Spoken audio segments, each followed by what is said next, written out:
Ang pagkaibog isa ka silent killer, magpatay sang kalag. Apang katulad na Jesus, kita magmadinaugon, kung aton lamang itugyan ang aton kaugalingon dira sa iya.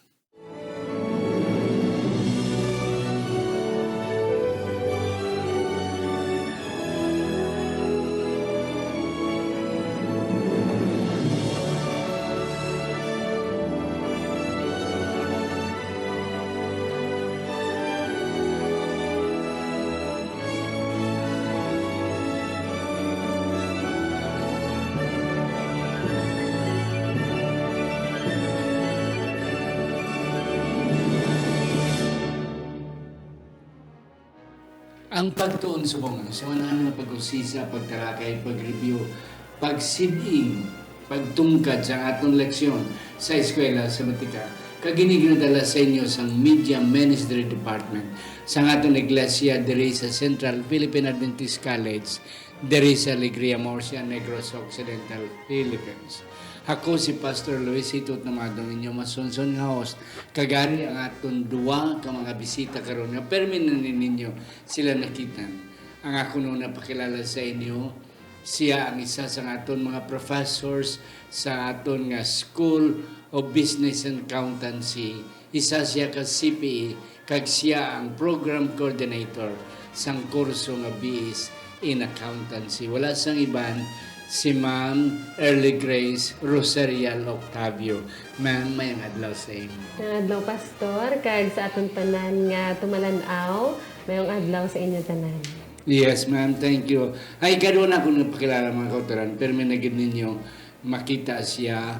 Siya ang aton nga senior pastor diri sa aton nga simbahan sa Central Philippine Adventist College Church. Wala sang iban si Pastor Delbert Hintapanan. Pastor, may adlaw sa imo. May adlaw, Pastor, kaupod man sa aton mga kabiyanan kag mga kauturan nga nagasunod sa inyong programa. Yes, thank you gid sa inyong duwa, sa inyong pagbaton sini nga hangkat nga kita magatuon sang leksyon 9 para sa Pebrero 25 tubtob Marso 4. Beware of covetousness. Di man iandami ang pagka mahamkon o kung pagka maibugon. Rapang sa hindi pa, ako na pasalamatan nini ang aton mga sponsors, ang magtigayon, Doctors Erwin and Rhoda Hardinico, Jet and Susan Caro, Johan and Myla Susana, Iboy and Jessica Malabanan, Mark and Meryl Mendoza, John Luciano Junior, Goldie, Joliggy Junior, and then Alex Pehedero, upod ni Ma'am Gina Federo Ilumer, kag ang mga maguluto ni Marlene, Jimmy, Anneli, Trinio, kabay pang ang Diyos, magapakamay sa inyo, kag si Sir Ido Yurim Bandes, kag si Ma'am Femidon, hinugaling Checo, kabay pang ang Diyos, magapugana sa inyo nga kaaluan sa pagsuportar sini nga programa. Ato na naiduko ang aton mga ulo sa pangamuyo. Malulayon kag lang ito namon nga amay. Hiyari kami sa sini nga tion nagapalapit sa imo, nagapangabay nga ikaw man dihon sa amon mga panghunahuna kaupod ni Pastor Delbert, ni Ma'am Early, nga ang manamigid nga mga punto magagawa sa amon nga diskasyon sa sini nga tiyon. Salamat sa balaan nga Espiritu nga magaupod sa amon sa sinigid nga tiyon sa ngalan ni Jesus nga amon manunubos. Amen. Amen. Ma'am Merly ang aton sa sarang nga teksto. Makita siya mga kauturan sa Lucas, Kapitulo 12, versikulo 15, ini nagasiling, kag nagsiling siya sa ila, andam kamo, kag maglikaw sa tanan nga pagkamahamkonon, kay ang kabuhi isang tawo, hindi sa kabuganaan, sang mga butang, nga naangkon niya. Yes. Pastor Delbert ni Ma'am Early, ang isagali kay lunggod sang kubitos, sang pagka-kubitosness is pagkamahamkonon. Isa man is pagka maibog ka sang iban. Okay. Kagina, Pastor Delbert, isa sa mga napulo kasuro. In fact, that's the 10 Commandments. Sa aton pa kung imo supako ng 10 Commandments, it will become a sin. Yes. Ano pagit, Pastor, ang imo nakita sa aton nga introduction? Sa sining nga bahin, Pastor, tungod kay mangin sala ini kay tungod nga tagaan mo sang dako nga importansya. Gani. Kag sa baylo ini samad or mag-destroy at the expense sa imong kaugalingon kag sa iban man sa pagpaninguha agud lang maangkon ini. Yes. Sa ito pa, Ma'am Merly, nga ang pagkaibog ang pagmahampon, katulad man sa pagpatay, katulad man sa pagpangawat, katulad man sa hindi pagngalan sa Diyos, walay kapuslanan. Yes, ma'am, ano pa mo nga ma-introduce sa atong leksyon nga sininga si Mana? Ini ang pagkamaham ko noon, mga kauturan, do kaangay ni isa kasakit sa akon nga pagka-intindi. Do isa kasakit or do isa ka virus, pastor, nga hindi mo manutaran, ga-grow na sa gali sa imo nga heart. Yeah. Kag usually, hindi tani sa makitaan dayon ang iyang result. And not until nga ang mga resulta like magbinutig, amo na silang pastor magpatay na. So ini ang aton leksyon kanami gini mga kauturan kay very timely gid sa aton nga tion subong. Yes. Kag ang mahinam ko nun, upod sa mga makawat, kag sa mga mamamatay, hindi makasulod sa ganarian sa langit. Yes, Pastor, sa Sunday election, naghambal ini may tungod sa kay Lucifer. Kag bisan pa kay Eva, kag kay Adan. Okay. Ano nga ang ginkabig to ang ilang pagkuha sang purutas? Kag ang pagsiling ng Lucifer, masaka ko sa babaw sa trono sang Dios. Why it is considered covetousness o kung pagmahamang kuno? Ang nakita ko diri, Pastor, sa kay Lucifer, ang pagkamahamkunon hindi lamang limitado sa mga butang sa kalibutan, kundi labi na gid sa kay Lucifer ang ang nahamkon siya or gusto niya at the expense sang otoridad sang Dios nga kuhaon niya ang posisyon, ang trono sang Dios, ang paghamkon sang butang nga maayo pero hindi para sa imo. Para sa imo. Oo, hindi para sa imo. So iya to sang Dios, para lang to siya sa Dios. Pero gusto niya nga labaw pa siya. I will go taas. Ako gusto ko pa magpungko sa trono sang labing mataas. Gusto ko pa nga mangin kaangay sang mataas.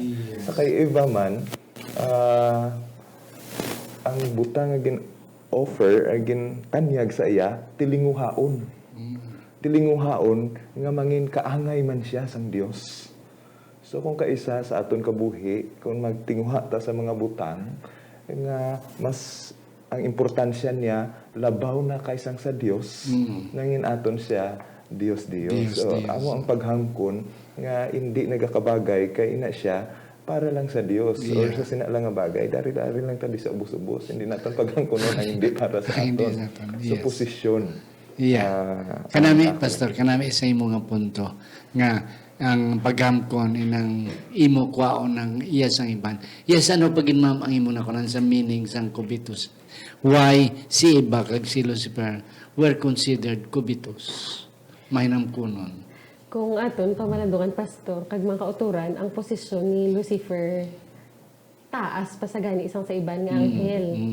Pero why is that nga mas gusto niya pagid ang iya sang Ginoo. Kag aton nakitaan nga tungod sadto kung sa patriarchs and prophets pa gina-constant remind siya nga magpasag-uli ka Lucifer. Pero nagdaog gid ang iya kagustuhan nga hindi sakto gini ang akon nga ginaobra. And as a result ang iya nga downfall kag ang kaupdanan niya nga mga anghel. So hindi gid sa gali maayo mga kauturan bisan pa sa hambali pastor maayo ang imo nga handom pero kung palabawon mo na kaysa sa pagpalangga mo sa Ginoo hindi gid maayo. Yes. Kag isa pagid na Ma'am Pastor, hinabalang si Eva sa case naman na Eva. Ginambalang gid si Eva yang hindi mo ha. O hindi mo ni tandugon na tigin tandog ya. That's covetousness. Nga hindi ni ginambalang gid siya. Kay hindi ni mo. Kay hindi mo ni tandugon, pwede mo makuha tanan except sini. Pero amo gid ang ginkuha ya. So that's it. pagkaibog. And then another kay Lucifer. Hindi na iyang trono Correct. dito, Pastor. Kung gusto yun, kuhaunin na nga trono. Ibog gid sa iyo. Yeah, So, yung sa more. Ini siya, Pastor, isa lang kahuna-huna, kag gusto naton sa pagipusoon. Pero kung ato na ni gani lakutan sang aton pagpaninguha, actions, sa nahimo na sa bilog naton, mangin moral na naton nga obligasyon. Yep. Kag amo na siya nga masambit na siya sa napulo ka sugo, kay nangin moral na naton nga obligasyon nga makadaot na siya sa iban, kag mismo sa imo kaugalingon. Amen, and correct. Ma'am, sa aton nga Monday nga election, ano ning sala ni Achan o ni Akan, ma'am, nga amo ang nakakos ang kaperdian sa mga Israel noon. Pag-away nila sa kagamay nga barangay, perde pa sila. Yes, ma'am. O gani, ini natabo mga kauturan after na nga napirdi nila ang Jericho. Diba, ang Jericho is a great and mighty city. Yes, walled pa na siya. Yes, kag nadaog nila mga kauturan pinagi sa ilala nga paglibot, pagtrumpet, pagsalig sa Ginoo. Kag nakapinsar si Joshua nga ipirdihon ta maning ay lapit-lapit nga lugar gamay pa. So ginpadalaan niya sang mga ano na gani, ginpa-check ya to.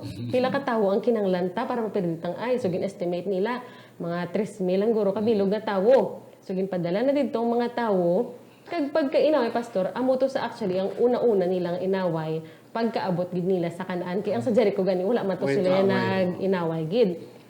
So pagka-inaway, napirdi sila, Pastor. Kag hambal ni Joshua, ano na lang ang ihambal sa mga tao sa atong palibot nga kagamay-gamay nga lugar na pirdi kita. Basi karon panaso na gid lang tanin nila tanan sa kalibutan. So gingisi iyang nga bayo nasubuan gid sa kagdigto naghambal ang Ginoo sa iya nga may ara nga sala sa ina nga kampo. Kagdigto ging patawag ang mga tribo. Kag sa tribo ni Huda gin pang check up ang kada pamilya, kag didto na tukiban mga kauturan nga may ara gali isang isa ka tawo nga niya si Akan nga ang mga spoils, Pastor, no, ang mga nabilin may ara siya na namian. Pero ginhambal nga dapat hindi gid na kuhaon, hindi na iya na ka mga napirdi nila nga tagaay. So ginkuha iya, Pastor, kag didto ang Ginoo wala gid nalipay. Kag tungod sina ang resulta napirdi sila. Yes, Pastor. Kadami pang marilik. Thank you kasi mo kapag-relate sa istorya, sa narrative. Nga ang nag-cause gidya sa kapirdiyan. Nga isa lamang katao ang nakasala. Yeah. And then, ang tanan na perdiyan, ang tanan na huyan. Ano ni mga theological implications? Sa siningabayan, Pastor, ako nakita diri nga sa kay Akan, hindi gito para sa iya. Pero guntinghuan niya. I mean, that was set aside, ina siya ginpahain para sa lain nga katuyuan. Yes. Pero ginkuha niya para sa iya personal nga benepisyo. So, basta kuhaon gani nato nang hindi sa aton, kagamiton naton sa aton kaugalingon nga benepisyo, amo ni siya isa man kapag mahamkunon. Yeah. Kag ang problema ni Joshua dere nga niya Ginoo ano mapapas na lang kami. Ang nakita ko di Pastor nga ang witness, ang pagpanaksi naton mangin sa peligro sa isa lang ka pagkamahamkunon, sa espiritu sang pagkamahamkunon nga ara sa sulod sang sina nga komunidad. So mapeligro ara sa problema ang aton witness, ano aton kredibilidad kung amo na ang klase sa may isa dira amo. Kada sakto, Pastor, mamay sakto gid. May isa man ko na talupangdan nga ang nalamitagin ang tanan sa isa ka sala, sa isa ka pamilya o sa lang katao, everybody suffered. Nahuyan sila mo perde sila. Ang ako nakita, Pastor, kay you see, atong ginkuha ni Akan kumunto. It was everybody's property. Wala ginasang siya magtandog dira. Amo na siya nga ang tanan nalamita. Whereas kung imo lang na personal, ikaw lang niya, hindi na iya sang tanan, hindi na common, ginkuha mo lang sa isa ka somebody, ikaw lang yung responsibilidad.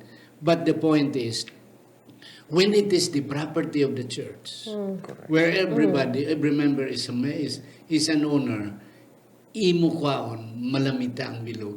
nga simbahan. Amo na makauturan na ako natulupang mamerlim kadugang pakadiri. Meaning ba, sa gali pastor nga wala gatin, adang aton nga buluhaton. Oo, tungod sa isa. May mga amo na nga practices bala sa aton nga mga kauturan o biskan sa aton mismo.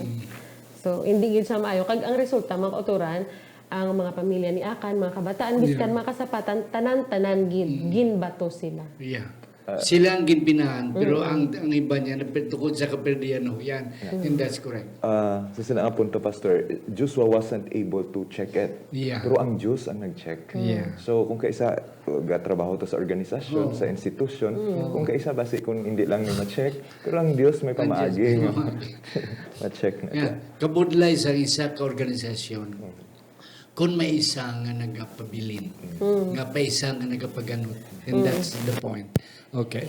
The heart of Judas. Ano na ni Ma'am Early ako naman. Nga ang si Judas nakasala. Ano gini niya? Nga ano niya? Na medyo na patal niya nga sala. Ini si Judas, kilala tagini sa mga kauturan, no? Yep. And it has been mentioned nga si Judas ya natural gid nga palangga ya o nanamian gid sa nga may kwarta siya. So ini ang natabo diri kay si Jesus, di ba may ara pista. So sa sini nga pista may ara nga isa ka babayi sa ngalan ni Mary Magdalene nga ginulaan niya sang ginugasan niya ang tiil Jesus sang mamahalon nga perfume kag gintrapuhan niya pa sa iya tiil. Kag si Judas nakasiling nga kanugon sa tong kwarta. Mayo paging panghatag ka na lang to sa mga pigado. Pero kabalugid ang Ginoo nga hindi iya na ginamin ng iya nga ginasiling. Kundi nga kay gusto ya lang gid do mahamkunon gid sa gani pastor. So ang natabo baligya iya si Jesus for just 30 pieces of silver. Just an amount or a price para sa isa ka sulugoon. Ordinary. Oo. So amo nang natabo kay Judas. Kag diri na siling palangga man actually ni Judas si Jesus. Higaan sa oportunidad nga mas makilala pag si Jesus, makapangbantala man sa maayong balita. Apang diri nakita sa Tuesday lesson nga palangga ni Judas ang kwarta, palangga ya man si Jesus. Kag ang pagpalangga ya sa kwarta mas nag-overpower sa pagpalangga ya kay Jesus. Yes. Thank you, ma'am. Ang akong pastor nakita diri sa ining Tuesday natong election. Inang desire pala. Inang handom. Oh. Imagine si Mary Magdalene ang bilog yang mga perfume nga nagakos ng isa ka tuig nga trabaho sa isa ka ordinaryo nga mamumugon. Okay? Bilog ng tuig. Ikumpara sa is 30 lang ka pieces of silver nga ginahamkon ni Judas. Amo na siya. So, kung imo itandi-tandi, dako gid ang sala ni Judas because Mary did not even desire iya pa gani ginatag pero si Judas siya gusto yang akwaon. Yes, pastor. Mahambal ko ni Pastor, si Judas isa sa mga disipulos ni Ginoong Hesus. Sumulunod sa ni Ginoong Hesus. Upod na siya sa kay Ginoong Hesus. Pero ang pagkamahamkuno ni Judas ara gyapon. Bisan upod siya sa kay Ginoong Hesus. Subot silingon nga bisan sa aton iglesia nagasunod kita sa kay Ginoong Hesus. Siguro may ara pa mga depekto sa aton kinaiya nga mga pagkamahinamkunon. Another thing, sa mga disipulo ni Ginoong Hesus, 12, 13 lang ni sila ang may pribilehiyo nga nga sini kay Judas. Pero amo na wonder man ko nga ara pagyapon ang pagkamahinamkunon sa iya. Pagkatapos si Judas diri ang gusto niya atensyon kay ang atensyon ni Ginoong Hesus ato kay Mary. Oo. Kay gusto man siya praise. So sa nasiling ko hindi lang limitado sa kwarta man diri, gusto man siya atensyon, gusto man kadungganan, gusto man pasidunggan. Kag ang isa ka contrast diri pastor nga ako nakita. Sila nga tumalanaw, nanugon. Pero si Mary nga nagahatag, waay. Kag ang remark ni Jesus, and then sa komentary ni Ellen White, nga siya nga nagahatag, sini sa kay Ginoong Hesus, hindi ni madula sa iya. Siya nga nagpagwa, hindi pa madulaan sini. So ang resulta sini is eternal favor para sa kay Mary. Pero atoya ang wala mismo, among patuang gasiling nga, mayo patani kon baligya na ginhatag sa mga pigado. Siya pa to nga wala, siya pa to ang gahamkon. Sang sa siya nga nagahatag mismo. Yes, and that's correct. Another point, Pastor, nga ako nakita sa atong nga Tuesday, ang desire ni Judas nga magkuha. Actually, Ma'am Early, Ma'am Pastor, ang pag-imo paghandom, hindi na sala. Okay. Basta hindi lang ni mukha niya sa iba. Galing ang kasala ni Judas siya. Kay kuhaon niya to ya, ang kay bisan ang kay Mary, gusto pa niya nga hilabtan. And then, amo na siya, ang desire sa iyang tagipuson. That's why si Jeremias, sa Jeremias 17, versikulo 9, nga ang tagipuson, maham ko, deceitful. Nga kung imo lang pasagdan, pabayan, ang desire sa imo nga tagipuson, magalaglag, deceitful, malimbungon gid sa imo. Yes, and that's correct. How about kay Ananias, ma'am? Ikaw sorry lang. Ano ang salaan nila sininga mag-asawa? So, ini naman niya, sa Acts 5 ni siya mga kauturan, makitaan Acts chapter 5 verses 1 to 11, ang story sang mag-asawa nga si Ananias kag si Safira. Ini natabo nga ang mga tawo no nakumbinsi gid sila sang mensahe parte kay Kristo kag sila nagpromisa nga ang ilang mga ari-arian ipamaligya nila kag ang kwarta nga nakuha ihalad sa mga disipulo kag para man mismo sa tanan. So ini si Ananias kag si Safira nag-promise man kag ginbaligya nila ang ilang property pero ang natabo nakitaan guro nila nga daw kadako gid sinihaw. So gin-withhold ang iban lang ang ginhatag nila, ang iban gintago nila. Kag ini nakitaan nga sala nila. Kag ang natabo diri man kauturan si Ananias ginkompronta sa ni Pedro. Kag digto nabalaan nga sala gid man ang iya nga ginhimo. Kag ang natabo sa iya na patay gid siya dayon. Kag pagkatapos naman sa Bible pila ka oras ang iyang asawa nga si Safira, wala pa kabalo kung ano tabo sa iya, ginkumpronta man ni Pedro, kag digto man, nakabalaan man niya nakasala sa kag napatay. So, duwagid sila ang napatay tungod sa ila pagkamaham ko nun, Pastor. Oo, ma'am. Pastor, ila man itong propiedad nga ang aging pinahan sila. Ang ako nagatag, ako pa na ginatag ko, why ko ginbilang ko akong galingon nga sa lahob why it is wrong. Nga, di iya man to propiedad, ilang ang ginatag. May ang to sa punto mo kagina pastor ambot sa kay Akan nga hindi to propiedad lang ni Akan kundi propiedad na to sang bugos ng Israel. That's a common property. So sa pagkakaroon ginsaad ang problema lang di kay sa pera kay Ananias ginsaad nila. Pagsaad nila sila man nagsaad. Hindi man nga sisino way man sila pero sa so paagi sa pagmando sa balang espiritu sila nagsaad sa pagpanghikot sa balang espiritu sila nagsaad. So then therefore sa pagsaad pa lang naton amo na siya ang aton man panindugan nga kung anong aton isaad amon man aton tumanon kay dira man magwa ang aton pagkamahamkunon kung ang aton ginsaad way naton hatag suno sa aton ginsaad.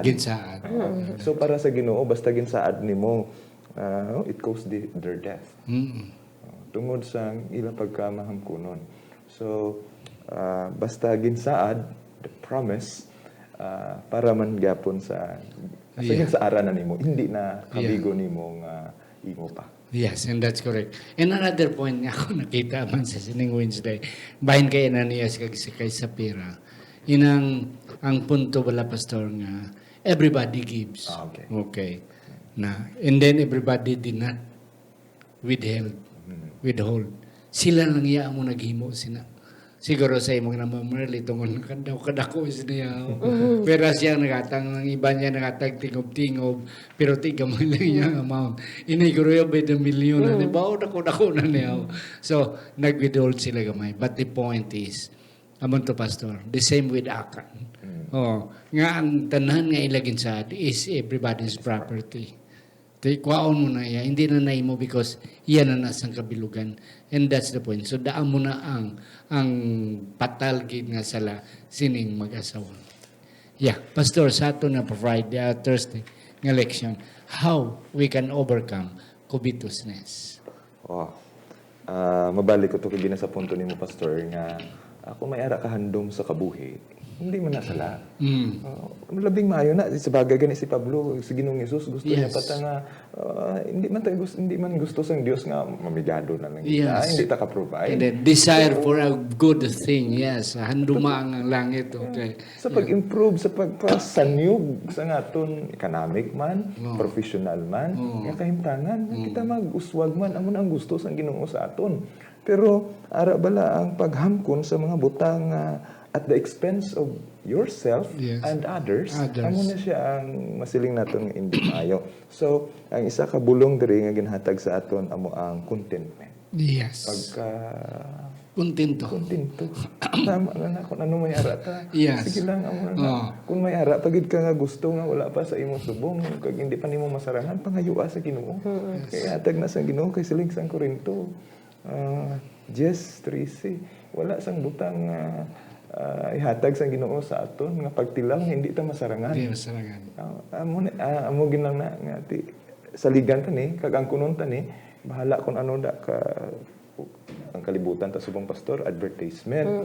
Kita ka naman sang lami nga pagkaon, kita ka naman sang bag-o nga moda. Ginakultura kita nga hindi makontento. Oo. May bag-o naman to nga taste. May bag-o naman to nga design. Brand new naman. Ay lain naman to nga ano. So ang mga butang nga alin sa isa ka model pakadto sa isa ka model.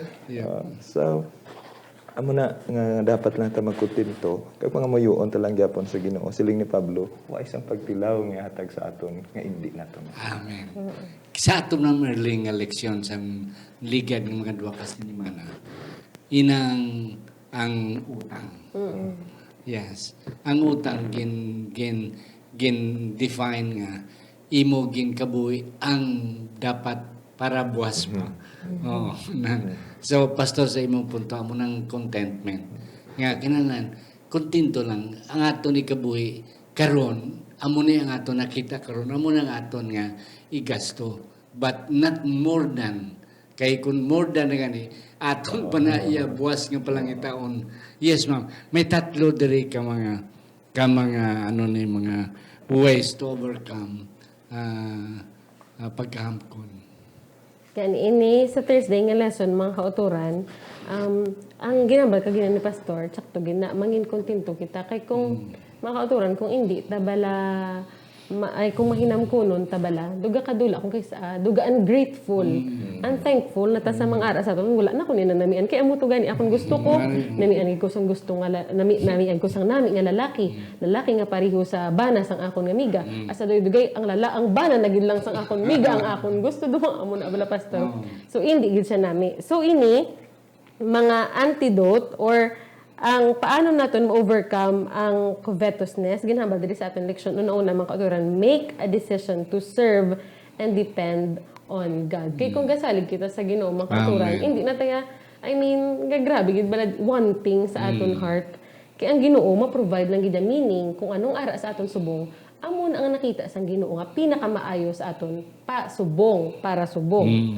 Ikaduwa, be daily in prayer. Kay si Jesus, gani mga kauturan, nangin mapinangamuyoon man sa sang-ari diri siya sa kalibutan. Kag be regular in Bible study. Hambal diri, your word I have hidden in my heart that I may not sin against you. Naman agani kung kaysa mga kauturan, do makapaminsar ta bala. Nga ando kadasig lang gid sang tawo makasala. Inabalayhan kay tungod nga wala ta gin engrave sa aton heart ang pulong sang Ginoo. So posible gid mga kauturan. So kung gusto ta ini ma-overcome, i-aplikar ta ni ang tatlo ka pinaagi nga ginhatag sa aton sa Thursday lesson. Yes, decision nga hindi na gid magamkon and then of course pangamuyo because there is power in prayer and then always read your Bible because there are a lot of spiritual powers nga makuha naton sa aton pagbasa sa Biblia. Mga kauturan kami nagapati nga ang the best nga aton punto sa aton leksyon aton na talupangdan aton na pagwa mga kauturan and I know that is enough for you to enjoy the Sabbath discussion. Okay, ako na lang pangabayon si Ma'am Merly sa iyang last take and then eventually si Pastor Delbert. Sa isa ka nabasan kung mga kauturan naghambal siya, covetousness is an evil of gradual development. Meaning, hindi ta makita anda yun ang resulta. Pero kung padayon taning huptan sa aton nga tagipusoon, hindi gid maayo pastor ang maidulot sini sa aton. Kag sa sining aton leksyon kadamo sang ehemplo. May si Judas, may si Ananias, kag si Safira, may si Akan. Pero nga biskan amuna na kadamong ehemplo kag damo pagid nga ga-abound gyapon ang covetousness sa aton mga kauturan. Kabay pa nga aton ina mapamalandungan, kag aton paminsaron mga kauturan nga kung padayon ta inahuptan ang pagpakamaayos ng Ginoo, hindi gid i-withhold niya sa aton kay hindi man tagyapon mangin kontento kag isa pa atong hambal ta kagina nga ang buluhaton sang Ginoo masablagan gid kung may ara sina sa aton nga tagipusoon. Amen. Yes, Pastor. Kung ginapadaluman, Pastor, si Pablo naghambal diri nga ang covetousness or ang pagkamhamkunon daw pareha siya sang idolatry or pagkadiwatahan. Kay kung diin mo gina spend ang imo panahon, ang imo pagpanikasog, kag ang imo ikasarang, kag ang imo bugos nga atensyon, amo na siya ang imong Dios. So hindi gid siya kasaka sa langit. Kung hamkunon ka, kay equivalent siya siling ni Pablo sa pagka diwatahan, pag-alagad sa iban nga Dios. Gani ang akon lang counsel sa aton man mga kauturan para man sa akong kaugalingon, kaangay sa hambal ni Ginoong Hesus sa kay Maria nga siya nga nagahatag hindi na mawala sa iya. Kay na siya tubtub sa walay katubtub. Yes, amen. Mga kauturan, isa man kapunto nga kung ibilin sa inyo, ang atong pagkahamko ng atong pagkaibog, halina sa atong tagipusoon. Dumdumon ta, ining atong tagipusoon, ining atong kasing-kasing malimbungon. I hope mga kauturan, nga once mag-aara na ganit sa una-una ta, kag kung magsubra na mga kauturan, kabay pa, nga atong dumdumon, ining tatlo ka mga antidote, mga pamagi to stop covetousness. Pray, decision nga hindi gid ikaw, just be contented with what you have, and then keep on reading the Bible every day, and you will be victorious. Hakon bang mayon si Pastor Delbert sa pagduko sa aton mga ulo? Halang doon kag matinatapon namon nga Dios, ginapasalamatan namon ikaw o Ginoo nga ikaw ang nagpadumdum sa amon mga kinahanglanon kag sa amon mga gusto nga matabo sa amon kabuhi, apang o Ginoo hindi maglapaw sa mga butang nga hindi namon masarangan kag hindi kami magpanikasog sa mga butang nga hindi dapat para sa amon. O Ginoo, tagay kami singgahom suno sa imo saad kay wala sang pagtilaw mag-abot sa amon nga hindi namon masarangan. O Ginoo, samtang ang kalibutan nagabuyok sa amon nga hindi kami mangkontinto, apang ang pagtuon sa imong mga pulong, ang amon dedikasyon dira sa imo kag amon relasyon dira sa imo mapasad pagid sing patud o Dios nga sa diin ang kauswagan kag ang katutom magapabilin sa amon sa gihapon tubtub kami nag-alagad kag nagaulat sa imo kaduhang pagkari. Amon ini ginatugyan nga ikaw magiya kag magpabugana sa gihapon sa amon sa ngalan ni Ginoong Hesus. Amen.